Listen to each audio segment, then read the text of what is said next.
SM live. খারাপ আচরণ যেন না করি, খারাপ ব্যবহার যেন না করি, কারণ আল্লাহ কোরআন শরীফের ভিতরে বলছেন লাকুম দীনুকুম ওয়ালিয়া দীন, তোমার ধর্ম তোমার কাছে, আমার ধর্ম আমার কাছে। একবার জোরে বলুন সুবহানাল্লাহ। যার ধর্ম সে পালন করবে, কেউ কারোর সঙ্গে কোনো প্রকার হিংসা বিদ্বেষ করতে পারবে? জোরে করে বলেন। তাহলে নবী কি গোটা জগতের জন্য রহমত নয়? আপনারা আওয়াজ দিয়ে বলেন রহমত নয়? আমার আপনার নবী পৃথিবীর জমিনে গোটা জগতের জন্য রহমত। ও সোনার মানিক যুবকেরা, ও আমার আব্বারা ভাইয়েরা, ভালো করে মাথায় রেখে দিন, আল্লাহ পাক রব্বুল আলামিন আমার আপনার নবীকে এই পৃথিবীর জমিনে পাঠাবেন। আমার আপনার নবী পৃথিবীর জমিনে আসবে। ওই সময় রাত আল্লাহর কাছে আবদার করে, আল্লাহ আপনি আপনার প্যারা হাবিবকে আমি রাত আমার মাঝে প্রেরণ করুন। আল্লাহ বলে কেন? কেন রাত আমি আমার হাবিবকে তোমার মাঝে প্রেরণ করব? ওই সময় রাত মহান আল্লাহকে ডাক দিয়ে বলেন, ও রব্বুল আলামিন আল্লাহ, আপনি আপনার প্রিয় হাবিবকে যদি আমি রাত আমার মাঝে প্রেরণ করেন, আপনার হাবিবের ছোঁয়া পেয়ে আমি রাত বড় ধন্য হয়ে যাব। আর দিন আল্লাহর কাছে আবদার করে, ও রব্বুল আলামিন আল্লাহ, আমি দিন আপনার হাবিবকে, আমি দিন আমার ভিতরে আপনি আপনার হাবিবকে প্রেরণ করুন। দিন আল্লাহর কাছে যখন আবদার করলো, আল্লাহ জিজ্ঞাসা করলেন কেন তোমার মাঝে প্রেরণ করতে হবে? দিন আল্লাহকে উত্তর দিলেন, ও রব্বুল আলামিন আল্লাহ, আমি দিন আপনার হাবিবকে যদি আমার মাঝে প্রেরণ করেন, আপনার হাবিবের ছোঁয়া পেয়ে আমি দিন বড় ধন্য হয়ে যাব। একবার জোরে জোরে বলুন সুবহানাল্লাহ। আল্লাহ কত দয়াবান দেখুন, আল্লাহ রাতকেও কষ্ট দিলেন না, আল্লাহ দিনকেও কষ্ট দিলেন না। আল্লাহ আমার আপনার নবীকে রাত এবং দিন এই দুটোর মাঝখানে আল্লাহ আমার আপনার নবীকে পাঠালেন 12ই রবিউল আউয়াল সোমবার সুবহে সাদিকের টাইমে, রাত এবং দিনের মাঝখানে। একবার জোরে জোরে বলুন সুবহানাল্লাহ, মহব্বত করে বলুন না সুবহানাল্লাহ। আল্লাহ কত দয়াবান, গোটা জগতের জন্য আল্লাহ যেমন আল্লাহ যেমন গোটা জগতের প্রভু, আলহামদুলিল্লাহি রাব্বিল আলামিন, সমস্ত প্রশংসা সেই আল্লাহর রব্বিল আলামিন, যিনি গোটা জগতের প্রভু। যিনি কার প্রভু? গোটা জগতের প্রভু। তিনি মুসলমানদের প্রভু, হিন্দুদের প্রভু, ইহুদি খ্রিস্টান বৌদ্ধ যারাই পৃথিবীর জমিনে আছে সকলের প্রভুকে জোরে করে বলেন আল্লাহ। তিনি যেমন গোটা জগতের জন্য প্রভু, ওই রকম ভাবে আমার আপনার নবী হলেন গোটা জগতের জন্য রহমত। একবার জোরে বলুন সুবহানাল্লাহ। আল্লাহ যেমন রহমানুর রহিম, তেমনি ভাবে আমার আপনার নবী হলেন রউফুর রহিম। একবার জোরে বলুন সুবহানাল্লাহ।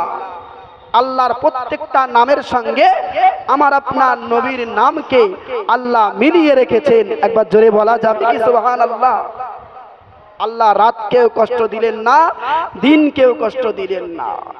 পৃথিবীর জমিনে কত নবী এসেছে, সমস্ত নবীদের সঙ্গে আল্লাহ একরকম আচরণ করেছেন, আর আল্লাহ আমার আপনার নবীর সঙ্গে আর এক রকম আচরণ করেছেন। একবার জোরে বলুন সুবহানাল্লাহ। ওই ঈমানওয়ালা মুসলমানেরা মনে রেখে দিন, আমরা আরো একজন নবীর কথা শুনি, যার নাম হলো হযরতে নবী ইব্রাহিম আলাইহিস সালাতু ওয়াস সালাম। নবী ইব্রাহিম আলাইহিস সালাম আল্লাহর কাছে দোয়া করেছেন, ও রব্বুল আলামিন আল্লাহ, রব্বি লা তুখজিনি ইয়াওমা ইউবাসুন, আল্লাহ কিয়ামতের ময়দানে আপনি যেন আমাকে বেইজ্জতি করবেন না। নবী ইব্রাহিম আলাইহিস সালাম আল্লাহর কাছে দোয়া করলেন, আপনি যেন আমাকে কিয়ামতের দিন বেইজ্জতি করবেন না। নবী ইব্রাহিম আলাইহিস সালাম আল্লাহর কাছ থেকে দোয়াটা চেয়ে নিচ্ছেন যে আপনি আমাকে কিয়ামতের দিন বেইজ্জতি করবেন না। কিন্তু আল্লাহ পাক রব্বুল আলামিন আমার আপনার নবীর সঙ্গে কেমন আচরণ করলেন দেখুন।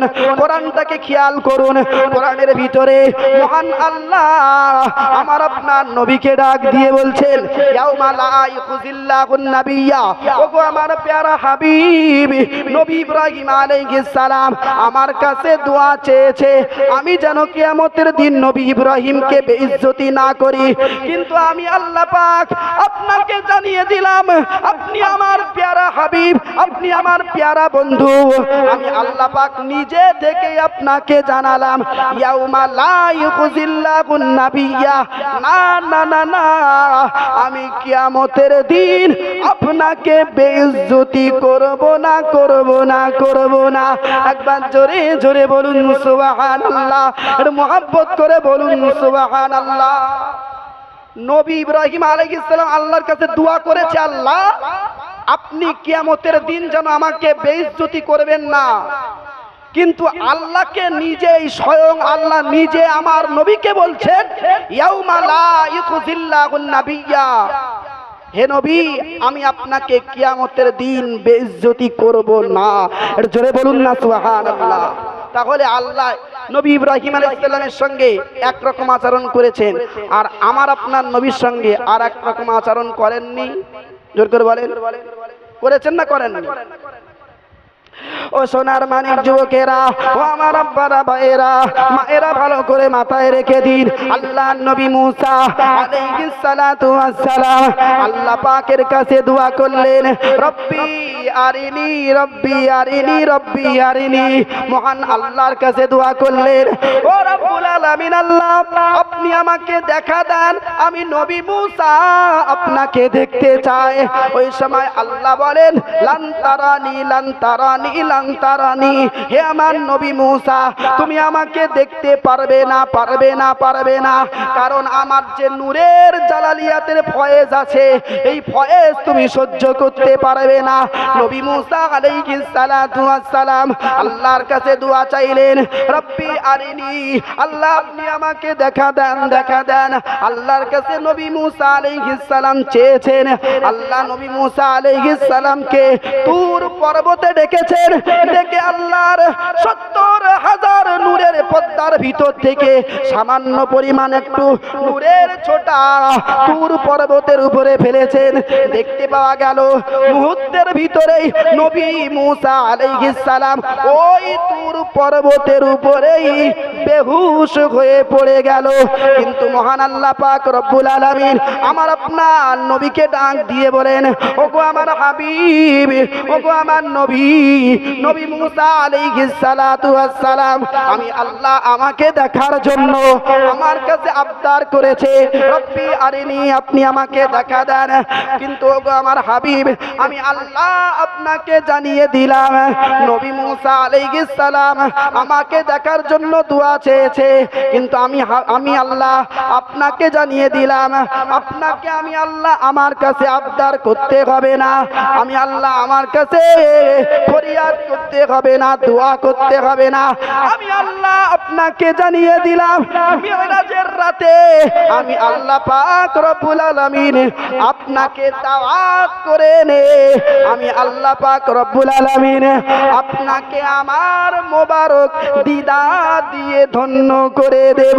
একবার জোরে জোরে বলুন না সুবহানাল্লাহ, আর মুহাব্বত করে বলুন সুবহানাল্লাহ। নবী মুসা আলাইহিস সালাম আল্লাহর কাছে চেয়েছেন, আল্লাহ আমি আপনাকে দেখব, কিন্তু আল্লাহ আমার আপনার নবীর বেলায় বললেন, নবী মুসা আলাইহিস সালামের মতো চাইতে হবে না, আমি আল্লাহ পাক রব্বুল আলামিন মেরাজের রাতে আপনাকে আমার দরবারে হাজির করে আমার মোবারক দিদার দিয়ে আপনাকে ধন্য করে দেব। একবার জোরে বলুন সুবহানাল্লাহ, আওয়াজ দিয়ে বলুন সুবহানাল্লাহ। আমার আপনার নবীকে আল্লাহ কত ভালোবাসেন, কত প্যার করেন, কত মুহাব্বত করেন। আল্লাহ কোরআন শরীফের ভিতরে বললেন, কুলিন কুনতুম তুহিব্বুনাল্লাহ, যদি তোমরা আমি আল্লাহ আমার ভালোবাসা পেতে চাও, আমার মুহাব্বত পেতে চাও, ইউহিব্বুকুমুল্লাহ, তাহলে যদি তোমরা আমি আল্লাহ আমার মুহাব্বত পেতে চাও, ফাত্তাবিউনি, আমার রাসূলকে অনুসরণ করতে হবে, ইউহিব্বুকুমুল্লাহ, তাহলে আমি আল্লাহ আমার ভালোবাসা তোমরা পেয়ে যাবে। একবার জোরে বলুন না সুবহানাল্লাহ। আল্লাহর ভালোবাসা পেতে গেলে কি করতে হবে? নবীকে মহব্বত করতে হবে।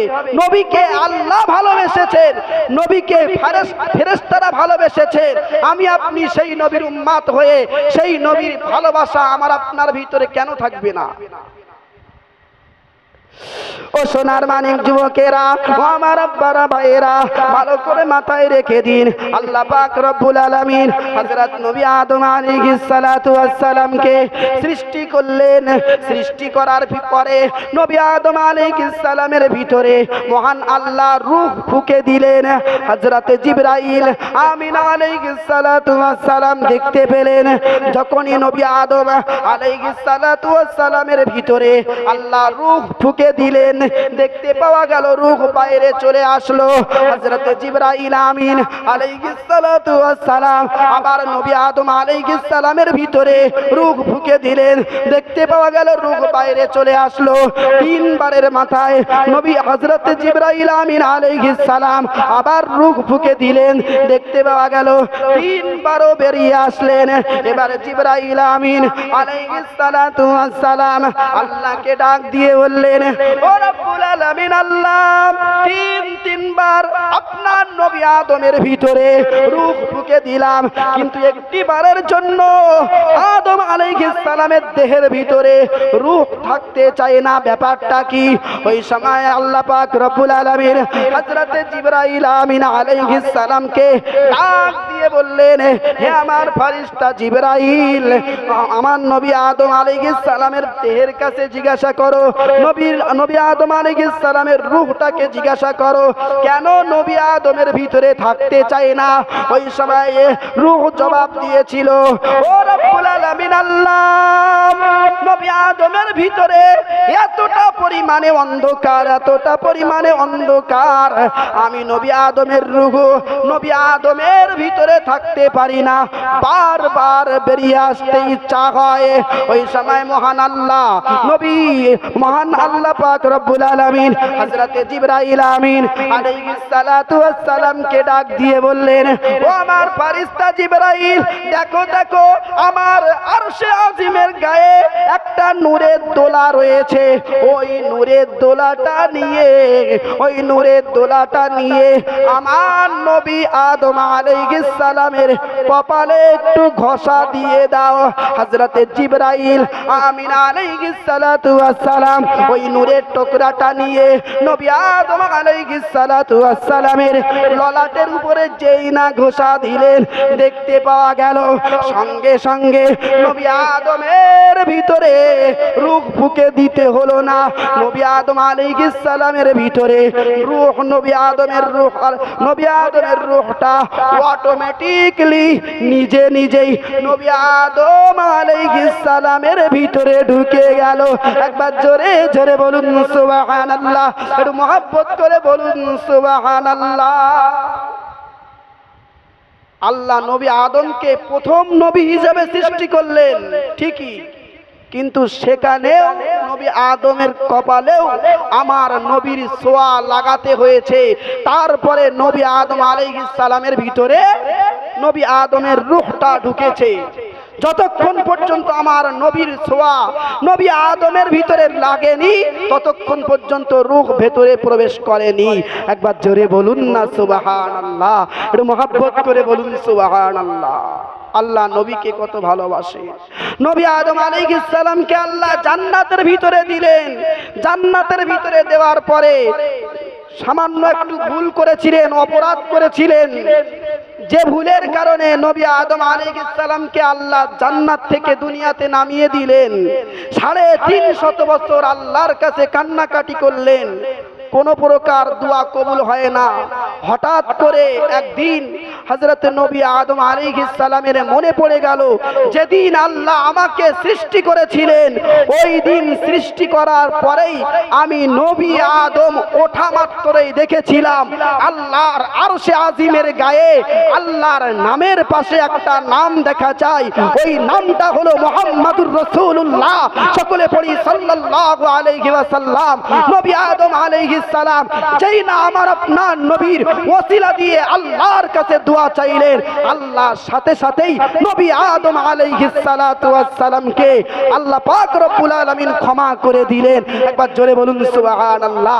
আল্লাহ নবী আদম আলাইহিস সালামকে একটা দোয়া শেখালেন, রব্বানা যালামনা আনফুসানা ওয়া ইল্লাম তাগফির লানা ওয়া তারহামনা লানাকুনান্না মিনাল খাসিরিন। যে দোয়াটা আমরা প্রতিনিয়ত আমরা নামাজে পড়ে থাকি, এই দোয়াটা সেদিন আল্লাহ নবী আদম আলাইহিস সালামকে শেখালেন। নবী আদম আলাইহিস সালাম ওই দোয়া যেদিন শেখার পরে যখন আল্লাহর কাছে করলেন, আল্লাহ আমার আপনার নবীর খাতিরে, আল্লাহ আমার আপনার নবীর খাতিরে নবী আদম আলাইহিস সালামের জীবনের গুনাহ খাতাগুলোকে আল্লাহ এক মুহূর্তের ভিতরে মাফ করে দিলেন। একবার জোরে বলুন সুবহানাল্লাহ, একটু মহব্বত করে বলুন সুবহানাল্লাহ। কি নবী আমি আপনি পেয়েছি, যে নবীর উম্মত হওয়ার জন্য পৃথিবীর জমিনে অনেক নবীরা আল্লাহর কাছে আবদার করেছিল, আল্লাহ আপনি আমাকে পৃথিবীর জমিনে নবী করে পাঠিয়েছেন, আমি নবী হতে চাই না, আমি আখেরি নবীর উম্মত হতে চাই। একবার জোরে বলুন সুবহানাল্লাহ। ও সোনার মানিক যুবকেরা, ও আমার আব্বারা ভাইয়েরা, ভালো করে মাথায় রেখে দিন, আল্লাহর নবী মুসা আলাইহিস সালাতু ওয়াস সালাম, আল্লাহ পাক রব্বুল আলামিন হযরত নবী মুসা আলাইহিস সালাতু ওয়াস সালামের উম্মতিদেরকে ওয়া আনজালনা আলাইকুমুল মান্না ওয়াস সালওয়া, আসমান থেকে মেঘমালা দ্বারা তাদেরকে বৃষ্টি বর্ষণ করতেন। মান্না এক প্রকারের খাবার, আসমান থেকে এক প্রকারের খাবার মহান আল্লাহ প্রতিনিয়ত নবী মুসা আলাইহিস সালামের উম্মতদের জন্য পাঠাতেন। মহান আল্লাহর নবী মুসা আলাইহিস সালাম আল্লাহর কাছে বললেন, ও রব্বুল আলামিন, আল্লাহ আপনি প্রতিনিয়ত আমার উম্মতিদের জন্য আসমান থেকে বৃষ্টি বর্ষণ করেন, শান্তির বৃষ্টি আপনি বর্ষণ করেন। ও রব্বুল আলামিন, আল্লাহ আপনি প্রতিনিয়ত আমার উম্মতদের জন্য আসমান থেকে খাবার পাঠান, খাবার প্রেরণ করেন। ও রব্বুল আলামিন, আল্লাহ আমি আপনার কাছে জানতে চাই, আমি নবী মুসা আমার উম্মতের থেকে দামি উম্মত পৃথিবীর জমিনে আর কোন নবীর আছে নাকি? মহান আল্লাহ নবী মুসা আলাইহিস সালামের প্রশ্নটা শুনেই নবী মুসা আলাইহিস সালামকে ডাক দিয়ে বললেন, হে আমার নবী মুসা, তুমি এটা আমাকে কি শোনালে? মহান আল্লাহ পাক রব্বুল আলামিন যখন এই কথা বললেন, নবী মুসা আলাইহিস সালাম বললেন, আল্লাহ কারণটা কি? আমি তো এই কথাটাই শোনালাম, আপনি আমার উম্মতদেরকে বড় মর্যাদা দিয়েছেন। ওই সময় মহান আল্লাহ নবী মুসা আলাইহিস সালামকে ডাক দিয়ে বললেন, হে নবী মুসা, তুমি তো বলছো তোমার উম্মতের থেকে মর্যাদা সম্পন্ন উম্মত আর পৃথিবীর জমিনে নাই, কিন্তু আমি আল্লাহ জানিয়ে দিলাম তোমার উম্মতের তুলনায় কোটি কোটি কোটি কোটি গুণ মর্যাদা সম্পন্ন উম্মত আমি আল্লাহ ওয়াজতাবাকুম, আমার স্টকে আমি আল্লাহ, আমার স্টকে আমি বাছাই করে রেখেছি। একবার জোরে জোরে বলুন সুবহানাল্লাহ, একটু মহব্বত করে বলুন সুবহানাল্লাহ। আল্লাহ নবী মুসা আলাইহিস সালামকে কি উত্তর দিলেন? তোমার উম্মতদের থেকে কোটি কোটি গুণ মর্যাদা সম্পন্ন উম্মত আমি আল্লাহ আমার স্টকে আলাদা করে রেখেছি। একবার জোরে বলবেন না সুবহানাল্লাহ। আল্লাহ রূহের জগতে, আল্লাহ পাক রূহের জগতে আল্লাহ কিছু কিছু রূহ নিজের কুদরতি হাতে তুলে নিলেন, নিজের হাতে তুলে নিলেন, তুলে নিয়ে আল্লাহ একটা জায়গায় করলেন। এরপরে হযরত জিবরাইল আমিন আলাইহিস সালামকে বললেন, হে আমার ফেরেশতা জিবরাইল, এই রূহগুলো নবী আদমকে দিয়ে দাও, এই রূহগুলো নবী মুসাকে দিয়ে দাও, এই রূহগুলো নবী ঈসাকে দিয়ে দাও, এই রূহগুলো নবী ইব্রাহিমকে দিয়ে দাও। তারপরে ফেরেশতারা মহান আল্লাহকে ডাক দিয়ে বললেন, আল্লাহ আপনি নিজের কুদরতি হাত দ্বারাই যে রূহগুলোকে আপনি বাছাই করলেন, ওই রূহগুলো আপনি কাকে দেবেন? এটা সুবহানাল্লাহ বলেন। ও সোনার মানিক যুবকেরা, ও আমার আব্বা আব্বারা ভাইয়েরা ভালো করে মাথায় রেখে দিন, ওই সময় মহান আল্লাহ ফেরেশতাদেরকে জবাব দিয়েছিলেন, ও আমার ফেরেশতারা তোমরা শুনে রেখে দাও, আমি আল্লাহ পাক রব্বুল আলামিন তোমাদেরকে জানিয়ে দিলাম, আমি আল্লাহ পাক রব্বুল আলামিন যে রূহগুলো আমার নিজের কুদরতি হাত দ্বারাই যে রূহগুলো আমি আল্লাহ বাছাই করলাম, না না না না, এই রূহগুলো নবী আদমকে দেব না, এই রূহগুলো নবী মুসাকে দেব না, এই রূহগুলো নবী ইব্রাহিমকে দেব না, এই রূহগুলো নবী ঈসাকে দেব না, तमाम পৃথিবীর কোন নবী আম্বিয়া আলাইহিস সালামকে এই রূহগুলো দেব না। এই রূহগুলো আমি খুঁটে খুঁটে খুঁটে খুঁটে বেছে বেছে আমি আল্লাহ আলাদা করেছি। এই রূহগুলো আমার প্যারা হাবিব, আমার প্যারা বন্ধু আখিরি নবীর জন্য রেখে দিলাম। একবার জোরে জোরে বলুন সুবহানাল্লাহ, আর মহব্বত করে বলুন সুবহানাল্লাহ। আল্লাহ নিজের কুদরতি হাত দিয়ে বাছাই করলেন কাদেরকে? জোরে বলেন কাদেরকে? আমাদেরকে, আমাকে আপনাকে বাছাই করলেন। আমরা কি কোনোদিন আল্লাহর কাছে চেয়েছিলাম যে আল্লাহ আপনি আমাকে আখিরি নবীর উম্মত বানান? আল্লাহ না চাইতে মেহেরবানি করে আল্লাহ আমাকে আপনাকে আখিরি নবীর উম্মত বানালেন। একবার জোরে বলুন সুবহানাল্লাহ, আওয়াজ দিয়ে বলেন না সুবহানাল্লাহ। আল্লাহ নবী মুসা আলাইহিস সালামকে বললেন, হে আমার নবী মুসা, তুমি এটা কি শোনালে? আমি কোটি কোটি গুণ মর্যাদা সম্পন্ন উম্মত আমি আল্লাহ আমার এসটাকে আলাদা করে রেখেছি। একবার জোরে বলুন সুবহানাল্লাহ। ও সোনার মানিক যুবকেরা, ও আমার আব্বারা ভাইয়েরা, ভালো করে মাথায় রেখে দিন, আল্লাহ পাক রব্বুল আলামিন নবী মুসা আলাইহিস সালাতু ওয়াস সালামকে ডাক দিয়ে বললেন, হে আমার নবী মুসা, তুমি তো বলছো তোমার উম্মতের মতো মর্যাদা সম্পন্ন উম্মত আর নাই। আমি আল্লাহ জানিয়ে দিলাম, আমি এমন এক উম্মতকে আমার ইসলামকে আলাদা করে রেখেছি যে উম্মত রাস্তা দিয়ে গেলে, জঙ্গলের পথ ধরে গেলে, জঙ্গলের রাস্তায় যদি বনের হিংস্র বাঘ দাঁড়িয়ে থাকে,